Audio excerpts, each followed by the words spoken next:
Throughout history, every culture and age has told stories of hauntings, visitations from beyond the grave. Whatever your beliefs, what cannot be denied is that the living are outnumbered by the dead. The tales you're about to witness are created from the first-hand accounts and experiences of people who had no more reason to believe in ghosts than you. Is it possible that beyond our understanding there exists a darker world?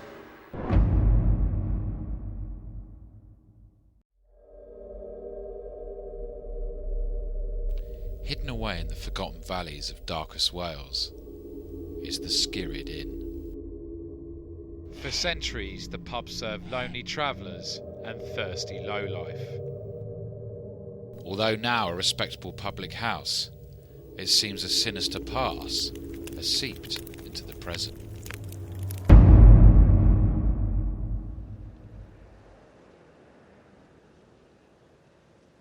Me and my wife decided we wanted to go and stay somewhere. And we thought, well, why don't we come to Skirrid? We like old buildings anyway.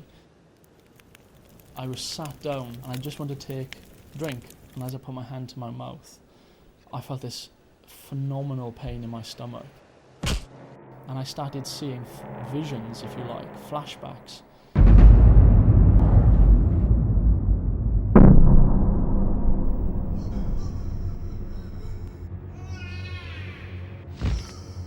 I was actually hanging.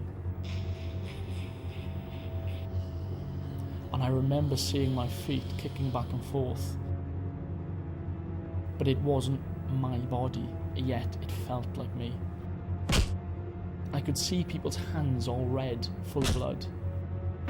Bits were being pulled out of me. I was temporarily possessed. Perhaps it was a past life. Perhaps I was that spirit. Simon Kerwood quickly discovered he wasn't alone. Numerous staff and visitors to the pub had complained of similar vicious encounters. Just what wickedness had these walls witnessed?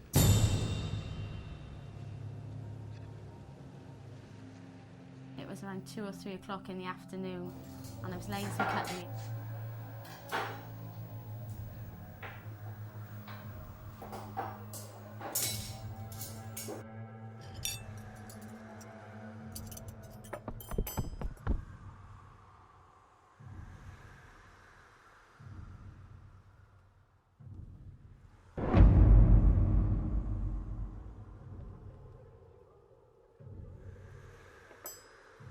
So I carried on laying up my knives and forks.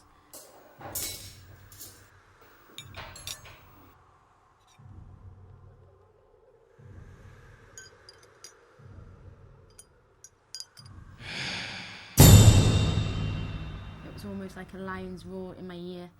It was terrifying. I don't like to generally go in there on my own anymore. Like, it's got to the point where even at night time, the lights are on in there because I don't like to look in there in the dark.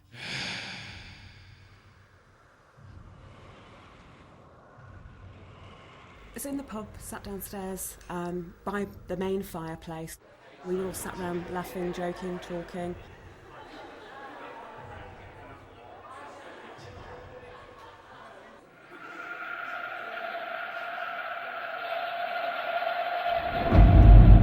There was a very clear presence standing just behind my right shoulder.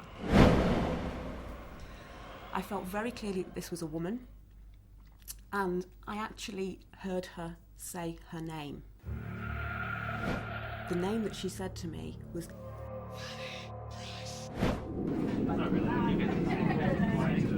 Very unnerved, very scared. Women were now coming forward on a regular basis, with tales of the frightening female presence.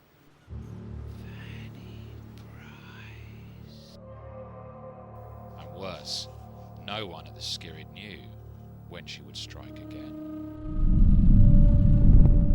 As one unfortunate guest found out when staying at the pub.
She was really distressed, absolutely hysterical. She'd left and she was still wet, her hair was wet. But she did said, she's trying to hold me down, she's trying to hold me down.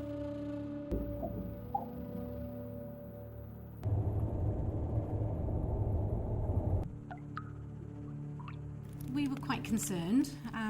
I wanted some answers. A couple walked in one summer's afternoon saying that they were trying to trace their family tree, and that had I heard of a Henry Price that was the landlord of the inn during the mid-18th century. I said that I hadn't, and they said that they had a death certificate of his wife. She was aged 32 and she died of consumption.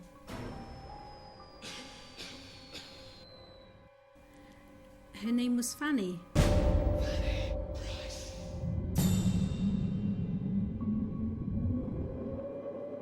Is the ghost that haunts the Skirrid Inn that of Fanny Price? A bitter old landlady determined to scare staff and visitors away from her beloved pub? Whatever the answer, Fanny's story doesn't end there.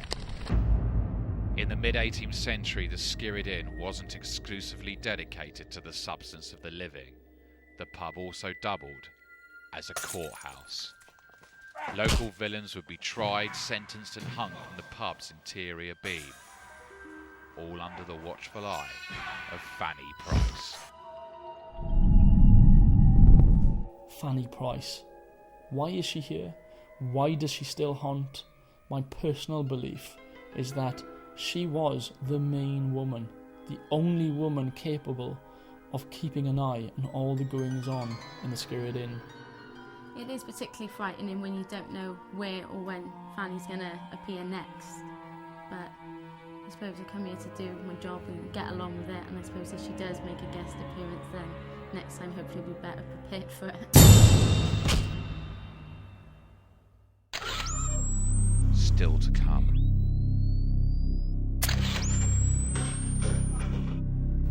I was feeling like I was possessed.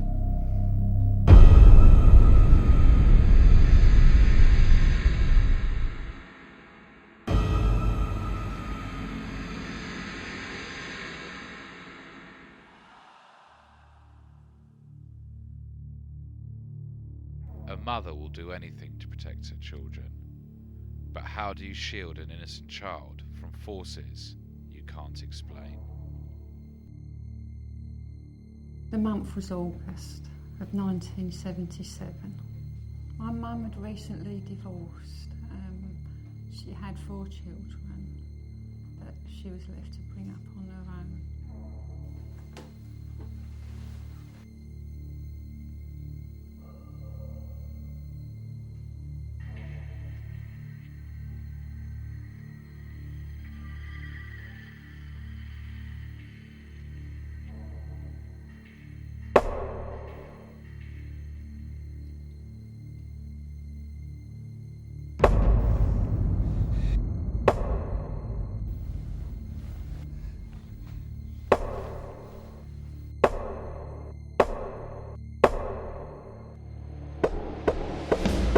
Knocking seemed to be going round the walls, but more so up one side of the wall where the stairs was.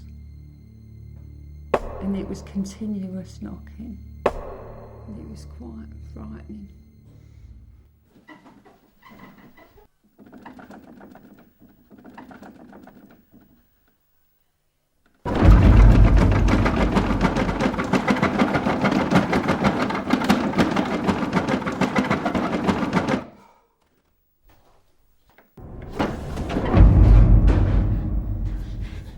It's mixed emotions really, like this is disbelief, you know. You wanted to believe that something strange was going on, but in another sense you didn't. You didn't want to accept it because you've never come across anything like this before. Over the next few weeks, an eerie chaos descended on the Hodgson's family home in Enfield, North London. The case was attracting unwanted attention, and an ever-growing band of visitors were now witnessing the bizarre activity that was occurring on a daily basis. I didn't really expect, I certainly didn't expect to find anything like we did find when we got there. Furniture would be turned over, fire started. I remember, because it struck me just above my right eye, was a Lego brick. It gave me a hell of a whack. I mean, I had a mark there for some days afterwards. It was just, it was frightening at the time. It really was. There was a very strong atmosphere of despair to a certain extent. When paranormal investigator Maurice Gross arrived on the scene, questions were being asked. What was behind the dark force that was now destroying the family's lives? One of my jobs, of course, was to go there and try and explain to them, after I'd heard what type of phenomena were happening, that it was possibly poltergeist type phenomena. It was obvious then. Janet seemed to be the centre. As she came through the door, it was weird. Just things took off and started flying around the room. It became the centre of me, I feel, as events went on. And a lot of things were surrounded around me. Janet then started to go into trance situations.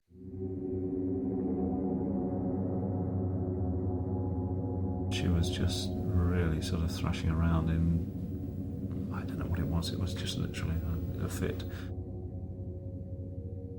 We even worried that she might kill herself. We felt, terrible about it. She rushed across the room and smashed her head on the wall. I was feeling like I was possessed.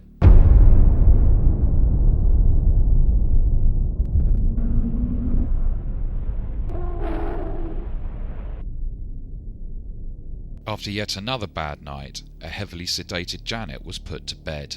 She called the doctor, and he gave her a shot of something to calm her down. She was that sedated, as the doctor admitted that she'd had enough to put her horse out. Suddenly there's an enormous explosion. We rushed up the stairs. Janet! To find that, as sedated as she was in the corner of a room. This radio was up on top of like a chest of drawers, and she was asleep on top of it. I felt like I wasn't in control of what was happening to me. Over the next few weeks, Gray and Morris took a number of images using a remote-controlled camera. With fear etched on their faces, the force would throw 11-year-old Janet and her sister from their bed night after night. But worse, the poltergeist was displaying increasing levels of violence. In many later years to come, which, when I see photographs, was very distressing for me to know that I'd actually been in that state and not known about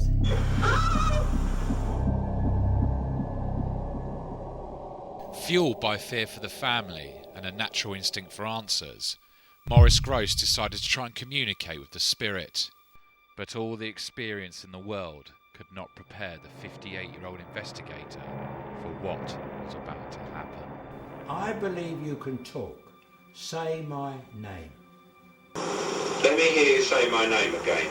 Come on, let me hear you say my name. Loud.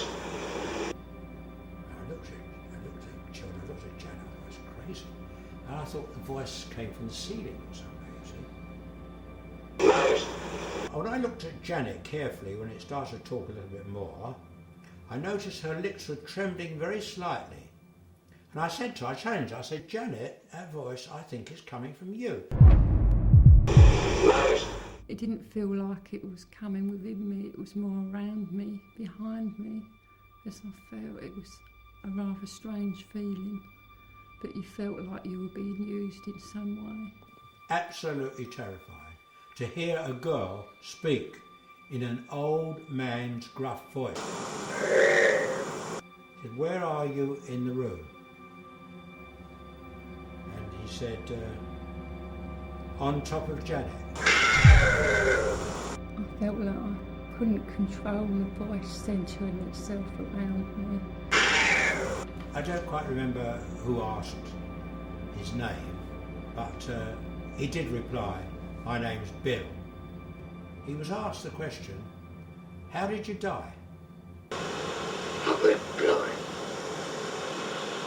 Then I had an hemorrhage and I fell asleep and I died in a chair in a corner downstairs. Now, we didn't know that. Nobody else knew it. Was the poltergeist the spirit of a dead man called Bill? A spirit who now had absolute power over Janet's life.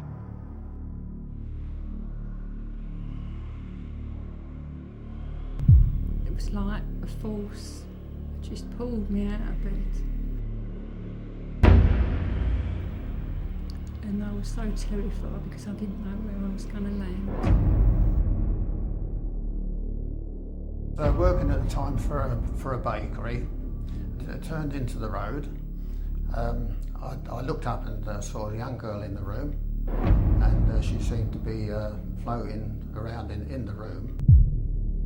I felt so strange that I had all goose pimples on my arms. But I couldn't believe what I was seeing.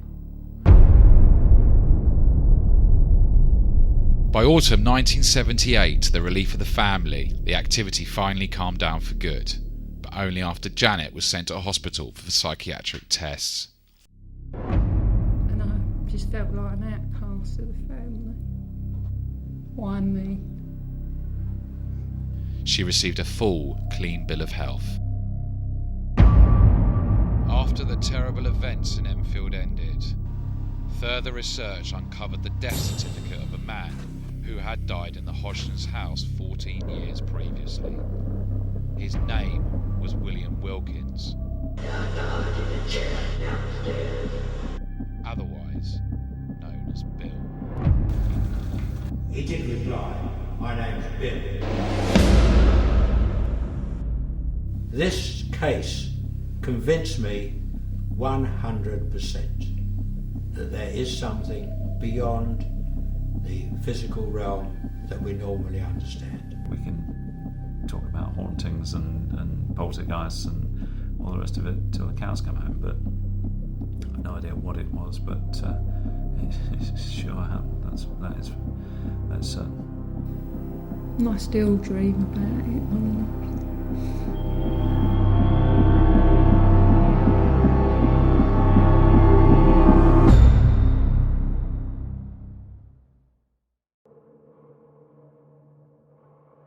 Still to come.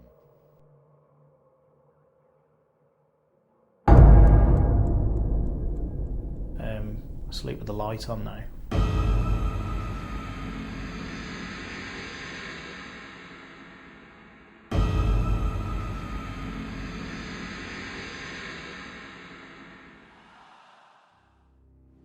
Deep in the dark hills of Snowdonia sits Maze Archo Heritage Museum. A graveyard of overgrown underground bunkers, derelict bungalows, and decaying wartime relics. This was once part of a busy airbase serving Allied pilots during the Second World War. The rotting military paraphernalia is a unique insight into past lives, but for some, this has taken on a far more chilling meaning.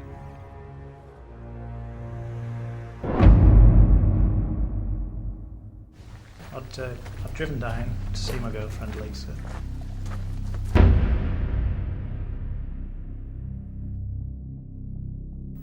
Me and Lisa went to bed in the small bedroom in the bungalow.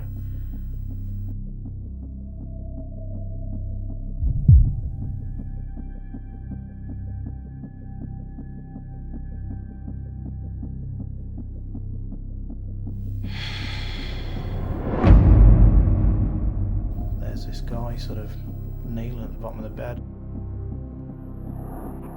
and he got a scar down the side of his face. His eyes were really piercing.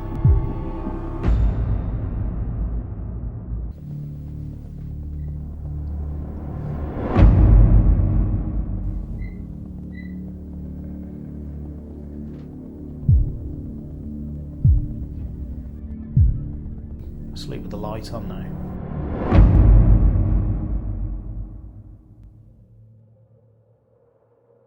The remains of Mays Archo Air Base seem to be harbouring a dark secret, and one building had the darkest secret of all.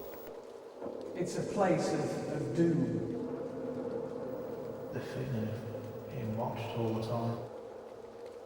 Somewhere in the building, the floor is stained with blood. I worked here for 3 years, and I used to work in the restaurant, which is down the bottom of the site. Sometimes we'd help about on site, the odd jobs that I need doing, painting, anything, any maintenance work.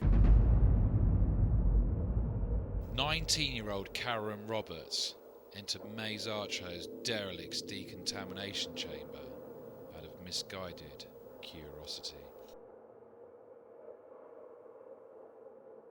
People have been in there, they've been sick, people have been pushed. They've always felt claustrophobic in there.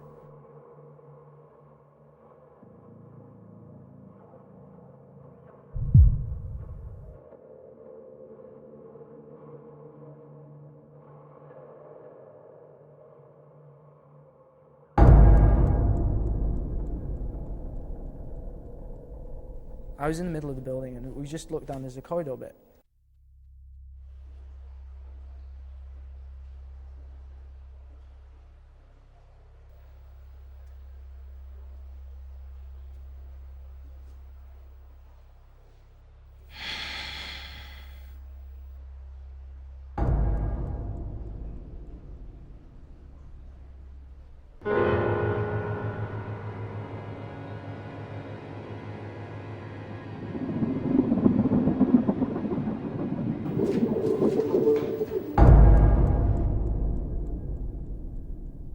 It was as if I wasn't meant to be in the building. It was trying to tell me to get out. I felt sick. More than anything, it was fear. But Karen Roberts wasn't the only one to experience an unknown entity in the underbelly of the rotting decontamination chamber. I'm a designer and a photographer for a living. But obviously as a photographer you get to go to lots of different interesting places. So I was just having a general wander around.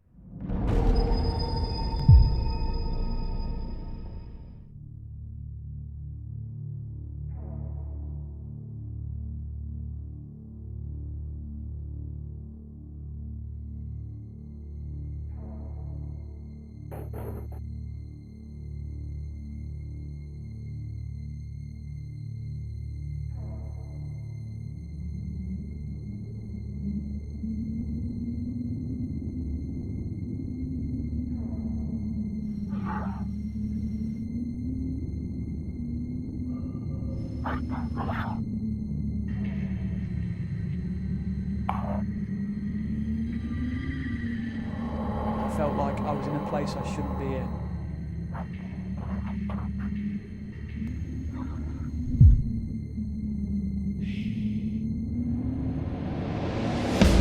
I basically ran out of the building. I was running.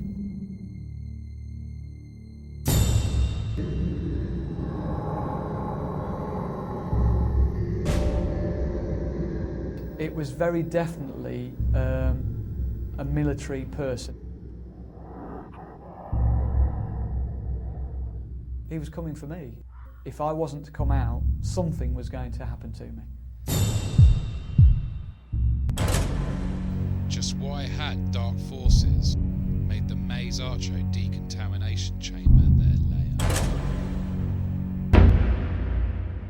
Between 1939 and 1945, there were approximately 100 crashes around the base, a third of them fatal. One crash in particular sent shockwaves through Mays Archo. It was a Wellington bomber crashed over in the mountains somewhere. On the 6th of April 1942, 6 Czech pilots took off from the base on a routine flight. Just minutes into the voyage, a crew member radioed through complaining of engine trouble. Seconds later, their RAF Wellington bomber crashed into the hills surrounding the base. all 6 friends died instantly. As the base mourned the death of their allies, a dilemma arose: where to put the bodies. When the bomber crashed, they laid the crew out in the decontamination centre. It was ideal for laying people out as a makeshift morgue.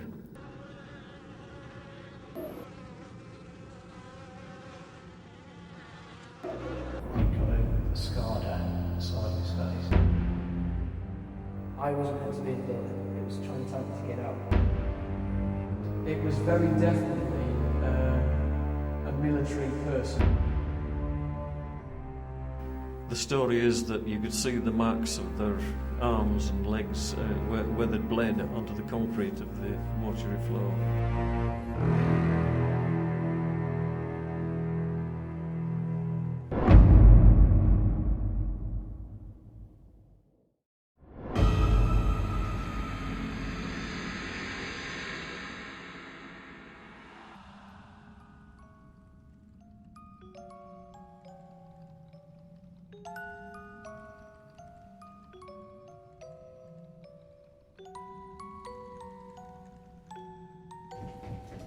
In 1988, Pauline L. M. Ratty took a brave step and decided to start her own nursery.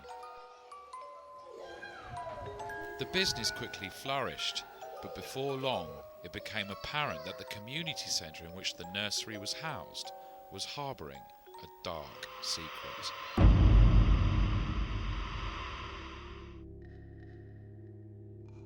It was Monday evening, roughly about 5:30, 5:45. I was in the office by myself with no one else in the building.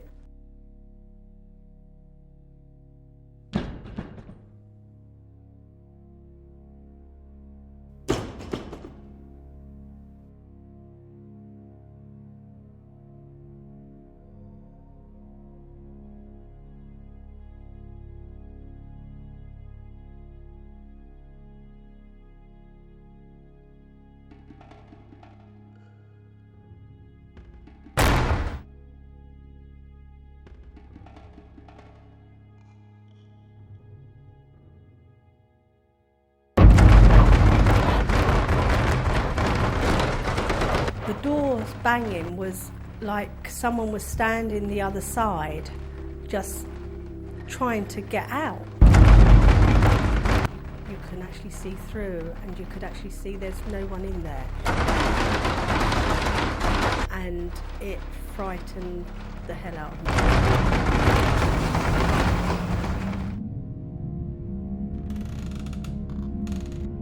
My husband came down here, had a look round, and nothing had been moved. No tables were on the floor, and there was no one in the building.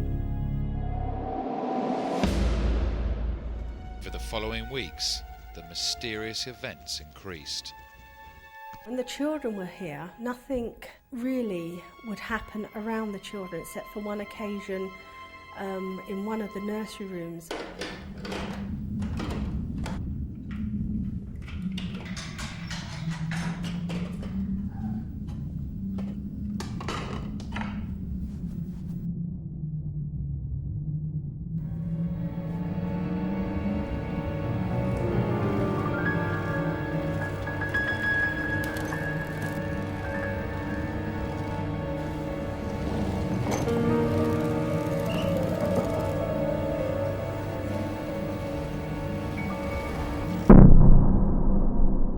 The incidents that were happening, and with now this, what we felt was quite a big incident that had happened, we were starting now to sort of get worried. And from there, the police started coming in. And there was a crash, like it was out there, and I know where it was. So With over 30 years' experience as a community police officer, PC Paul Duran had heard many stories. When Pauline first told me about these experiences she was having with this ghost, I thought, Pauline, come off it. It's poppycock. They don't exist. I think he was slightly wary of what I was saying. I think he maybe thought I was a little bit mad and making things up. Dubious but sympathetic, PC Duran decided to organise a charity ghost watch. And we'll do it for a bit of a laugh, and we'll have get a TV and a video for the kids. And he brought in paranormal investigator John Spencer, a veteran of over 100 cases. With the building meticulously secured, Paul Duran positioned himself in the upstairs hall, whilst John Spencer ventured down to the basement.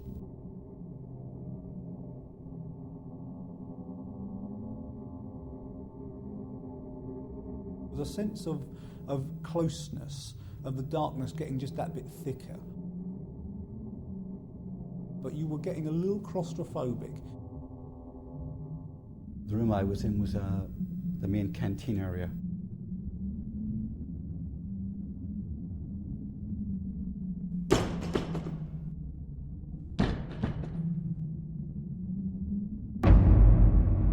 We heard the training equipment downstairs, the dumbbells lifted and dropped. And I really was frightened at this point.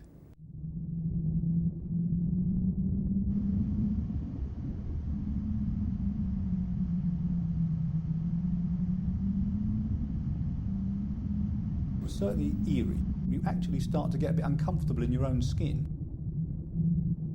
When about 1 o'clock, 1:30, there was a loud ticking noise. The ticking started to move around the room.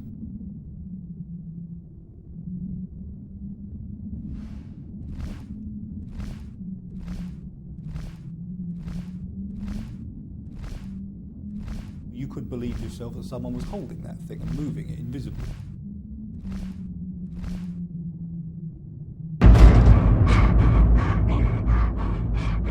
You weren't quite sure what was going to happen next.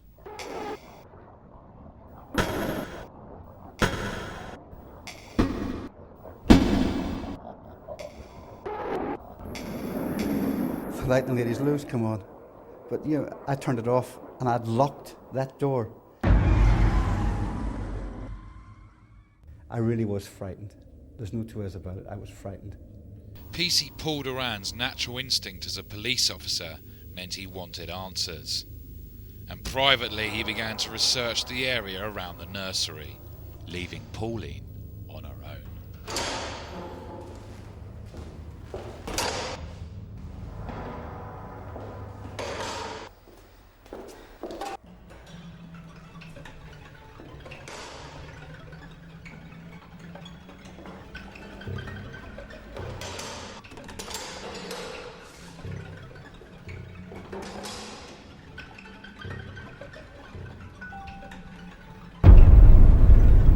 Sort of focused on it, but you couldn't see past it. It was just pure black. It was a almost evil feeling, and I felt that it could possibly engulf you.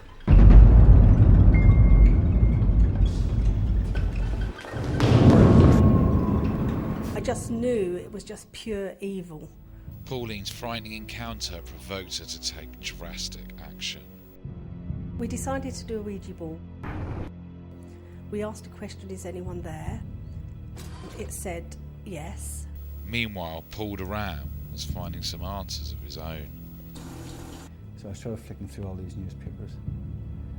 And then there it was. We went on to ask it, how did you die? And it said murder. This woman had been stabbed to death. I think we said how, and it went to knife. We then asked it what date did it die, and the date that came through was 18477. The 18th of April, 1977. The 18th of April, 1977.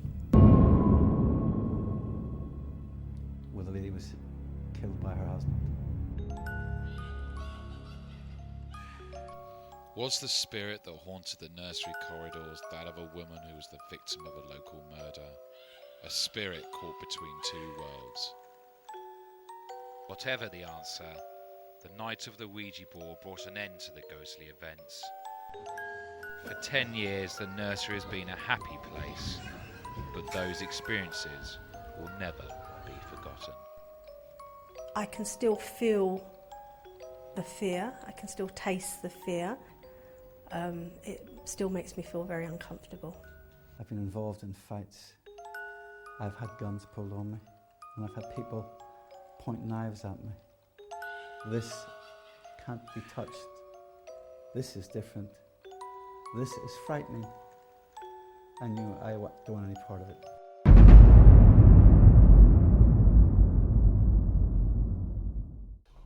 Still to come. We shouldn't have been in the house. They want us out of the house.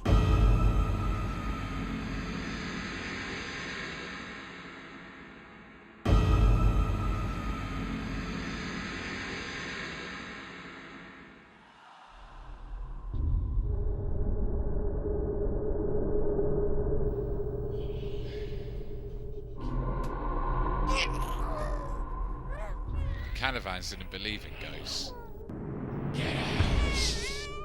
So why did they flee their first home, vowing never to return?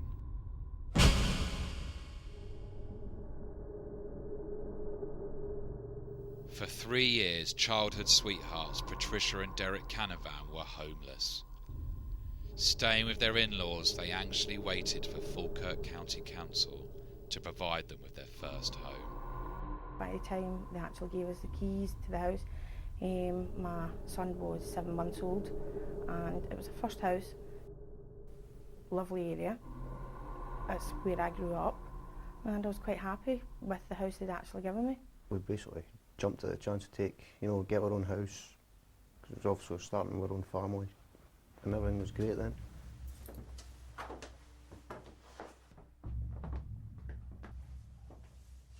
I just knew it was an eerie feeling, as if someone was watching you.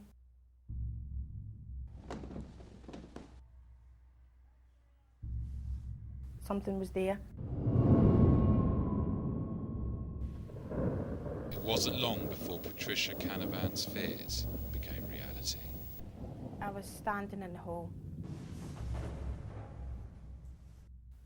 and I was fixing my hair. I was just getting ready to go out.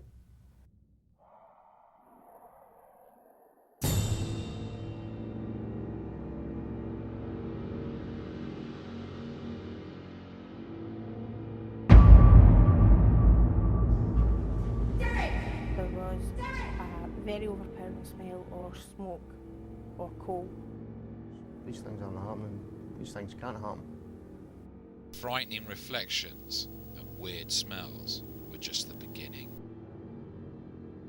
Strange events increased around Patricia as the weeks rolled on. But worse, who would be next?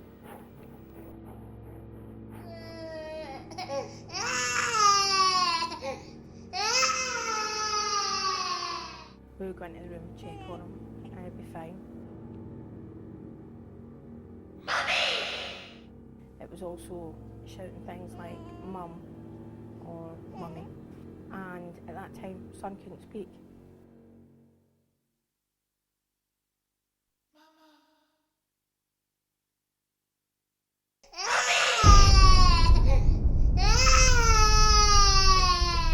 I knew that my son were seeing and experiencing things that I had no control over. Basically, it was actually hard for me to believe it. So that meant I wasn't believing what Tricia was saying to me. And then that would cause arguments between us. Patricia was having a hard time trying to convince her husband that their dream home could be haunted. The words of, "Yeah, psycho, there's something wrong with you. This house is fine." I've never seen kids now. I was imagining this. I was making things out to be worse than they actually were. Wait. Don't stop, come back. And Vernier broke us up in a big way. But was Derek wrong to ignore his wife's pleas? There was actually one night I was lying in my bed, just fell asleep.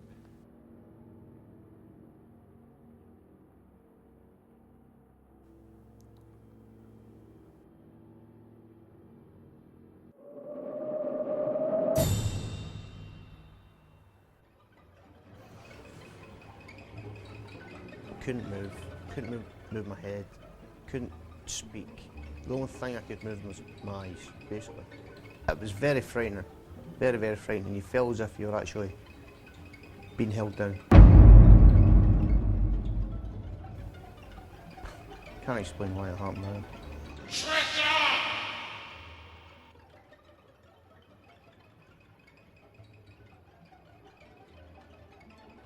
Not believing Patricia and then seeing something like that actually made me feel like an idiot. I just felt totally devastated. I thought it takes you having something done in front of your face before you actually believe me. Helpless. I felt helpless about everything that had happened. From that day, she basically got my full support. Although Derek was now on Patricia's side, the frequently disturbing incidents were seriously taking their toll. She was actually a nervous wreck. My mind was going through so many things. Someone or something deliberately targeting me and my son.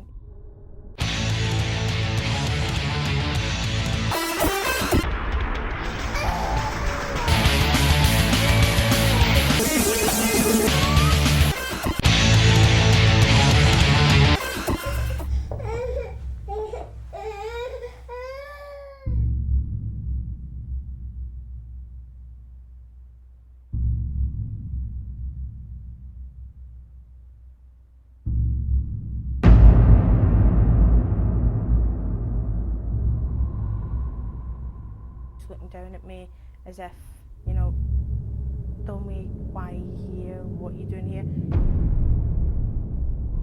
Although your instincts are get up, get out, I physically couldn't move. The fear had literally frozen me. The actual smoke smell came when it was deliberately targeting me out.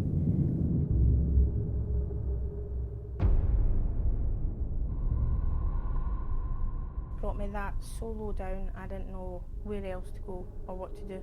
Just as Patricia was becoming a prisoner in her own home, the council offered the Canavans another house. Their ordeal was over. I'm not a wealthy person, I don't have a lot of money, and if you offered me £1 million to go back to that house, I'd tell you no. We shouldn't have been in the house. Whether the house would have been theirs originally, I don't know, but that was the impression I got, like they'd want us out of the house. I thought I heard a voice say, "Get out." And at that, it was like, goodbye and good riddance. But one question remained unanswered. Who or what was the ghost that brought such misery to the Canavans' home? Could the smell of smoke and coal be a link to past lives?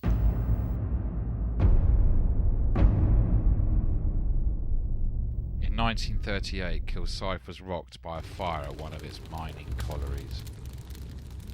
After nearly 12 hours of tackling 9-foot flames, rescuers discovered the full horror of what had happened. In a small area, the bodies of 9 men were found dead from smoke inhalation. And as the town mourned, the bodies of the victims were returned to their family homes. 2 of which were returned to Kirkland's Crescent.